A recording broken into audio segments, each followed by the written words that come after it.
Very nice అండి. మీ పంతం చాలా బ్రహ్మాండమైన విజయం సాధించాలని కోరుకుంటూ థ్యాంక్ యూ వెరీ మచ్ ముగెన్. You also I wish you all the very best. తెలుగులో I welcome in to you Telugu industry. I wish that you also do good number of films as a hero in Telugu. Thank you very much. All the very best. Manjush sorry Surekhavani garu, Suresh గారు. Sir ఏం లేదు, ఇందాక మంజుష అదే డైరెక్ట్గా వచ్చింది, మళ్ళీ తర్వాత మీ పేరు చెప్పకుండా ఆగే మంజుష అని వచ్చేసింది.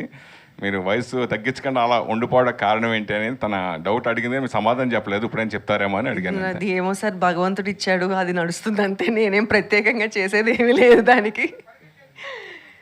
ఇలా మిస్సింగ్ కేసుల గురించి చాలా ప్రభుత్వాలు చాలా యాక్షన్ తీసుకున్నా కానీ జరుగుతూనే ఉన్నాయి. ఇలా సినిమాలు చాలామంది చేస్తూనే ఉన్నారు. ఒక మహిళగా మీ దాని గురించి మీరు ఏం చెప్తారు? మిస్సింగ్ కేసెస్ గురించా సురేష్ గారు? యా అండి, అంటే గవర్నమెంట్ దీని గురించి చాలా కేర్గా ఉంటున్నారు, పేరెంట్స్ కేర్గా ఉన్నారు, బట్ స్టిల్ ఎక్కడో ఏవో జరుగుతూనే ఉన్నాయి. సో దీన్ని అంటే ఇలాంటి సినిమాలు రావడం వల్ల ఇంకా కొంచెం జనాల్లో ఇంపాక్ట్ బాగుంటుంది, ఇంపాక్ట్ ఉంటుందేమో అన్న దీంతో ఈ సినిమా చేశామండి. ఈ సినిమా ఆల్రెడీ తెలుగు, తమిళ, కన్నడ, మలయాళం ఆల్మోస్ట్ 5 లాంగ్వేజ్లో రిలీజ్ అవుతుంది. సో మీరు పాన్ ఇండియా ఆర్టిస్ట్గా బాగా బిల్డ్ అయిపోయినట్టున్నారు. చేసేటప్పుడు పాన్ ఇండియా స్టార్ అని నాకు తెలియదు. తమిళ్ తెలుగునే తెలుసు నాకు కూడా, బట్ ఇప్పుడే తెలుసు నాకు కూడా నేను పాన్ ఇండియా స్టార్ అని. అండ్ తెలుగులో కొంచెం తగ్గించినట్టున్నారు.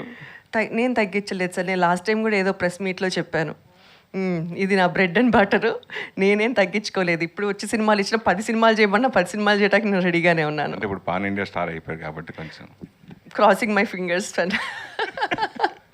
ఆల్ ది బెస్ట్ అమ్మా. Thank you sir. Balaraj sir garu hi అండి. Thank you. చాలా రోజుల తర్వాత మంచి క్యారెక్టర్తో వస్తున్నారు అనిపిస్తుంది ట్రైలర్ చూస్తుంటే. అంటే మీ వాయిస్కి కానీ మీ కామిక్ టైమింగ్ కానీ ఆ సినిమాలు చాలా ఎలివేట్ చేసాయి, ఎస్పెషల్లీ రెడీ లాంటి ఫిలిమ్స్ కూడా. సో ఎందుకు ఈ మధ్యకాలంలో సినిమాకి దూరం అయ్యారు? అంటే ఆపర్చునిటీస్. ఇదే క్వశ్చన్ మీరు నెక్స్ట్ ప్రతి ప్రెస్ మీట్లో డైరెక్టర్లని ప్రొడ్యూసర్ని అడగరా, ఆవిడకి ఎందుకు క్యారెక్టర్స్ ఇవ్వట్లేదు అని. తన్య. సరే హాయ్ మేడం. మేడం అంటే మీ హాయ్. కాంట్రవర్సీ ఏమి ఉండదులే కానీ, అంటే మీరు మీ ఫస్ట్ సినిమా నుంచి కూడా ఇప్పటిదాకా కూడా ఒకటే లుక్, మీరేం చేంజ్ అవ్వలేదు అసలుకి. స్క్రీన్లోనా బయటనంటారా? బయట కూడా అంతే మేడం, మీరు ఎప్పుడు మారలేదు అసలుకి. Thank you. మిమ్మల్ని మీ పాప సుప్రీత గారిని చూస్తే ఇద్దరు అక్క చెల్లెలే అనుకుంటుంటారు. ఇద్దరు సోషల్ మీడియాలో కూడా చాలా యాక్టివ్గా ఉంటారు. ఎలా అనుకుంటుంది సోషల్ మీడియాలో చాలామంది సెలబ్రిటీలు కొంతమంది వెనకడిగి ఉంటారు, కానీ మీరు చాలా యాక్టివ్గా ఉంటుంటారు. ఎలా చూస్తారండి సోషల్ మీడియాని మీరు? ఇట్స్ ఎ ప్లాట్ఫామ్ అండి. ప్లాట్ఫామ్ అంటే అంటే మీరు కొన్ని మీ ఫొటోస్ ఈ ఇన్స్టాగ్రామ్లో సోషల్ మీడియాని ఎలా చూస్తానంటారా, లేకపోతే దాంట్లో వచ్చిన రియాక్షన్స్ ఎలా చూస్తారు? నేను గతంలో కూడా ఒకసారి చెప్పానండి, ఫస్ట్లో పట్టించుకునే వాళ్ళం, తర్వాత పట్టించుకోవడం మానేసాం. మనదేంటి, నేనేంటి, నాకేంటి అంతే. ఈ చుట్టుపక్కల ఉండవు నాకు అనవసరం. నేనేం చేస్తున్నానో నాకు అది కావాలి. నేను ఇది పెట్టాలి, ఈ పోస్ట్ పెట్టాలంటే ఆ పోస్ట్ పెడతా, నేను ఇట్లా ఫోటో దిగాలంటే అట్లా దిగుతా. అది దట్స్ మై విష్ అంతే. ఏమనుకుంటున్నారంటే కష్టం. అవును. సో అంటే మీ పాపది కూడా ఒక డ్రీమ్ ఒకటి ఉంది. అంటే ఒక ఇంటర్వ్యూలో నేను చూశాను, మమ్మీ హ్యాపీగా ఉండాలి, చాలా హ్యాపీగా ఉండాలి, ఆమె హ్యాపీగా ఉండటం కోసం మేము ఏదైనా చేస్తాము ఇట్లా అనేసి చెప్పడం జరిగింది. మ్యారేజ్ ఇట్లా అదేనేసి, దానిపైన మీరేమంటారు? నా పెళ్లి గురించా, తన పెళ్లి గురించా? మీ మళ్ళీ మ్యారేజ్ చేసుకుంటే బాగుంటుందని ఒక ఎక్కడో విన్నాను మేడం. అట్లా సుప్రీత గారి ఒక ఇంటర్వ్యూలో ఆలోచన అయితే లేదు.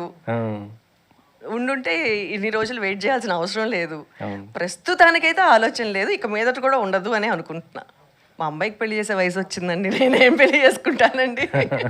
ఆమె హీరోయిన్ కదా మేడం, మంచి మంచి సినిమాలు చేస్తున్నారు. ఇంకా నెక్స్ట్ ఎందుకంటే మన తెలుగులో చాలా వరకు కూడా హీరోయిన్స్ లేరు. నా పెళ్లి ఆల్రెడీ ప్రెస్ వాళ్ళు ఎప్పుడో చేసేసారండి, రాసేసారు కూడా. అవునా? యా ఎప్పుడో అచ్చా ఛానల్ క్రితం. అచ్చా అచ్చా.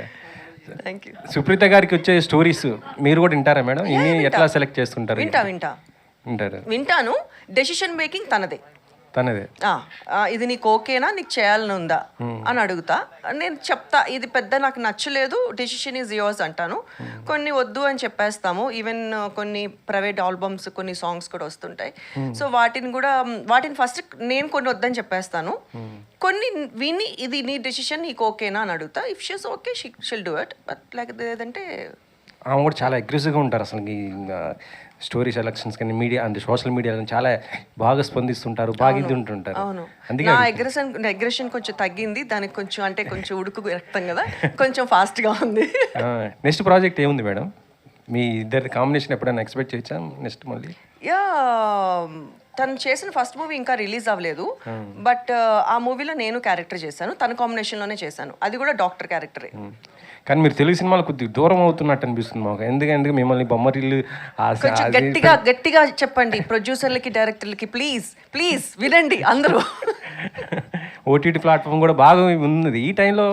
సురేఖ గారు అంటే మాకు తెలుసు, మీరు బుల్లితెర పైన కూడా మంచి చేశారు గతంలో, నేను చూశాను. నేను వచ్చిందే టీవీ నుంచి కదండి. టీవీ నుంచి నేను ఎన్టీవీలో చేస్తున్నప్పుడు మీరు ఎన్టీలో ప్రోగ్రామ్ చేశారు. నేను చూశాను, ఫాలో అయ్యాను నేను. అందుకే అడుగుతున్నాను అనమాట. ఇప్పుడు మొత్తం ఇలా వస్తున్నారు కదా, మరి